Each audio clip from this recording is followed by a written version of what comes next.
Yung nahabulin, yung mga gago ng mga employer at mga kumpanya na hindi naguhulog ng kontribusyon. Pag nanakaw yan, mga boss, ngayong araw ay bumisita tayo sa head office ng Pag-ibig at PhilHealth para formal na magsampa ng reklamo sa mga kumpanya at employer na di umano hindi nagbabayad o naguhulog ng contribution ng kanilang mga empleyado. Ito yung binabanggit natin mga boss na kahit naka-session break o walang pasok doon sa House of Representatives, tuloy-tuloy yung ating trabaho at ginagampanan natin yung oversight function o kapangyarihan ng Kongreso na tignan at busisiin kung ginagampanan ba ng iba't ibang ahensya ng gobyerno yung kanilang trabaho. Itong mga ni-refer natin na kaso dito mga boss ay galing sa sumbungan ng kamanggagawa at mula na nagumpisa ang sumbungan ng kamanggagawa 800 na kaso ang na-refer natin sa SSS at 200 naman dito sa Pag-ibig at sa PhilHealth. Ito yung binabanggit natin mga boss na seryoso tayo na habulin yung mga gago ng mga employer at mga kumpanya na hindi naguhulog ng kontribusyon ng kanilang mga manggagawa pero ikinakaltas dun sa sahod. Pag nanakaw yan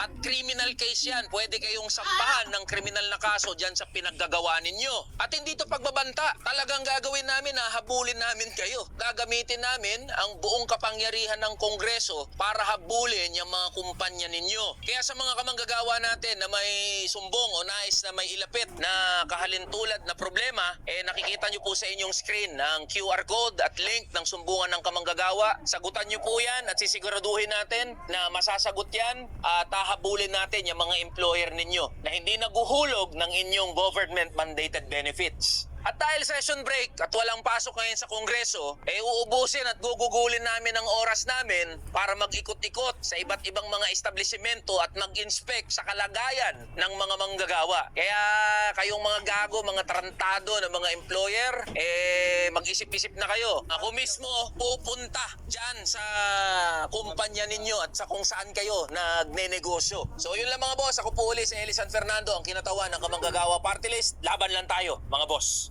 Tara na, kamanggagawa.